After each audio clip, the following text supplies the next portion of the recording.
ওর এখন aesthetic photo তুলবে।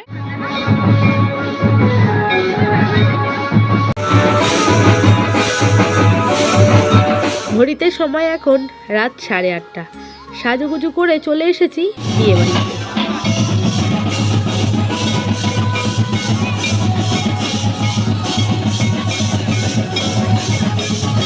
আগের দিন তোমাদেরকে আদিবাসীদের বিয়ের কিছু নিয়ম শেয়ার করেছিলাম, তো আজকে তাদেরই বাড়ির বৌভাতের অনুষ্ঠানে আমরা সবাই চলে এসেছি।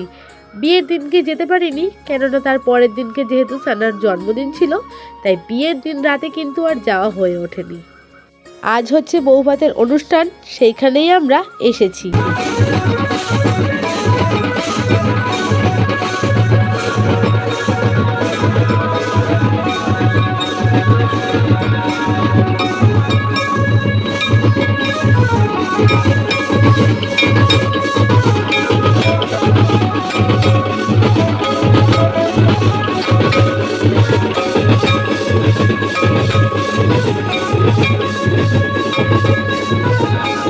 এসেই কিন্তু আদিবাসীদের ট্র্যাডিশনাল বিয়ের নাচটা তোমাদেরকে দেখিয়ে দিলাম। আর বিয়ে বাড়ির অনুষ্ঠানে গেছিলাম আমি, দিদিভাই আর আমাদের 3 মেয়ে। সানার পাপার যেহেতু কাজ ছিল, সেই জন্য কিন্তু ও যেতে পারিনি। তাহলে চলো এবার ভেতরের দিকে যাওয়া যাক।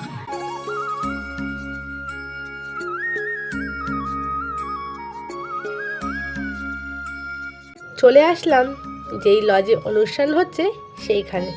তাহলে চলো ভেতরে যাওয়া যাক, আর তোমাদেরকেও দেখিয়ে দিই নতুন বউ আর নতুন বরকে।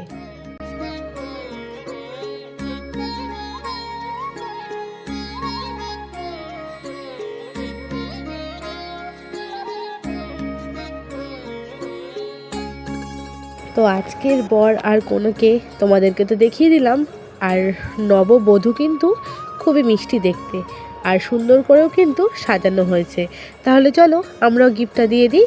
তো গিফট কিন্তু আমার মেয়ে হাতে নিয়ে একদম বাড়ি থেকেই রেডি ছিল যে মা আমি গিয়ে কিন্তু গিফটটা দেবো।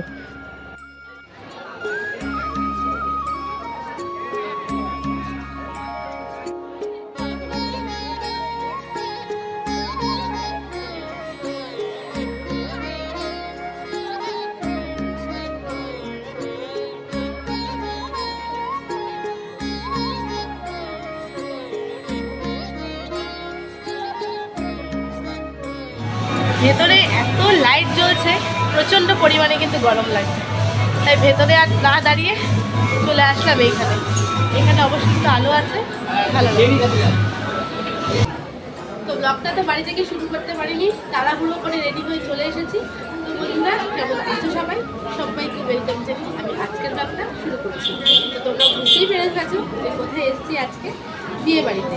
তো বিয়ে বাড়ির প্রত্যেকটা মুহূর্তে চেষ্টা করবো তোমাদের সঙ্গে শেয়ার করার, আর কী কী মজা করলাম, কী আনন্দ করলাম সেটা তো তোমাদের সঙ্গে অবশ্যই থাকবে। আর সাজুগুজু করে প্রত্যেক দিন ব্লগের মতো আজকেও বলবো কেমন লাগছে আমাকে অবশ্যই তোমরা কমেন্টে জানিও। আর এই যে আমার দিদি ভাই, আজকেও আমরা টুইনিং করে পরেছি হচ্ছে নেটের শাড়ি। দিদিভাইকেও কেমন লাগছে সাজুগুজু করে অবশ্যই কমেন্টে জানিও। আর এইদিকে রয়েছে আমার সানা, সানাকে তো দেখানো হয়নি। এই যে আমার সানা, দূরে চলে যায় তাহলে পুরোটা দেখতে পারবে। এই যে সানা পরেছে হচ্ছে লেহেঙ্গা, আর পেছনে রয়েছে আমার 3 রানী। আজকে ওরা 3 বোনই পরেছে লেহেঙ্গা, আর আমরা 2জন পরেছি শাড়ি অবশ্যই। তো ওদেরকেও কেমন লাগছে তোমরা সেটা জানিও। ব্যাস এইখানে এসে ওদের মারামারি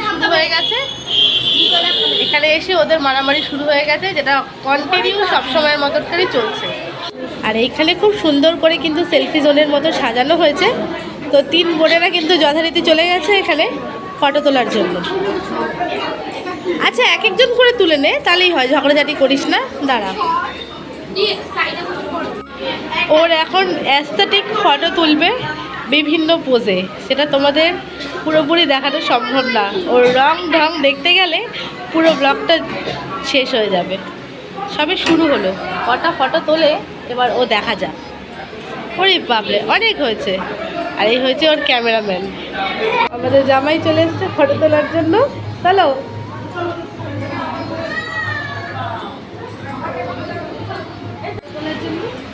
একটা ফটো তুলে নিই, তারপর তোমাদের সামনে।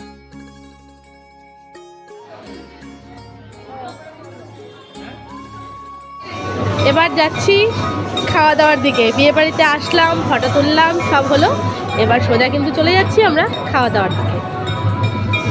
তো কী কী স্টল দিয়েছে প্রথমে ঢুকে একটু দেখে নিতে হবে। এসেই কিন্তু সোজা চলে এসেছিলাম স্টলের দিকে। আর স্টলেও কিন্তু ভ্যারাইটি আইটেম ছিল। ছিল ফিশ বল, চিকেন পকোড়া, তার সঙ্গে খাওয়ার জন্য ছিল কফি। দূর থেকে স্টলে ছিল চিকেন পকোড়া আর এটা ভেজি। তো এক প্লেটে নিয়েছি, কেননা অনেকটা রাত হয়ে গেছে, ডিনার করতে হবে। তো আপাতত একটা প্লেটে শেষ করি, তারপর দেখা যাক। আমার মেয়ে নিয়ে নিয়েছে এক প্লেট পকোড়া, ব্যাস এটাই হচ্ছে ওর আজকে রাতের ডিনার। এই খেয়ে ওর খাওয়া দাওয়া কমপ্লিট। আর এই যে এক প্লেট পকোড়া দিদিভাই শেষ করতে পারলো না, আমার হাতে ধরিয়ে দিল। আর এই যে রিয়ারানি এটা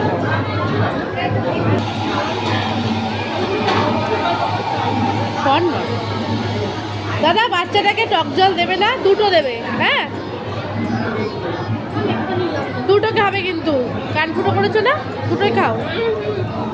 ফুচকা স্টল দেখে চলে গেছে 1 লাফে ফুচকা খেতে। এইসব খেলে আর খাবার খাবে বলো? দুটোই কিন্তু।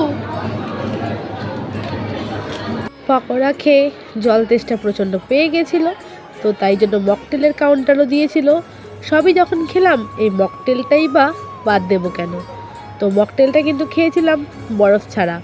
আমি খেলেও মেয়ে খাবে, আর ওর বরফ খেলে ঠান্ডা লাগতে পারে, তো সেই জন্য বরফ ছাড়া আমাদের জন্য শুদ্ধ অরেঞ্জ ফ্লেভারের মকটেল।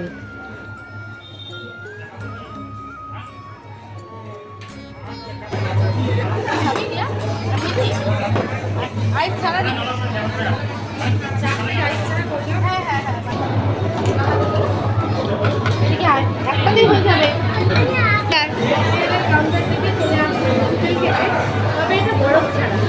দেখি খাবে, মেয়ে খাবে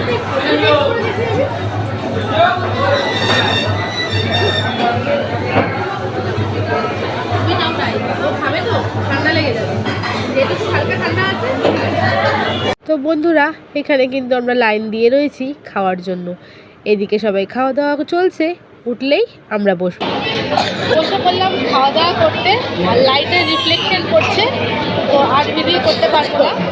খাওয়া দাওয়াটা করে নিই, তারপর নয় কথা বলছি। আর কি কি মেনু হয়েছে একটু পরে দেখাচ্ছি, মেনু কার্ডটা দিই, তারপর দেখি।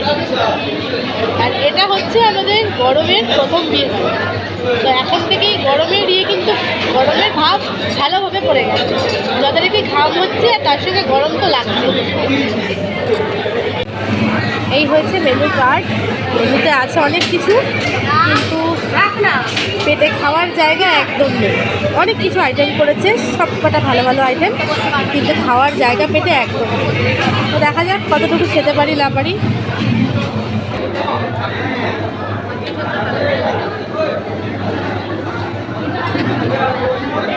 হাই, হ্যালো, তোমরা কেমন খাওয়া দাওয়া করছো?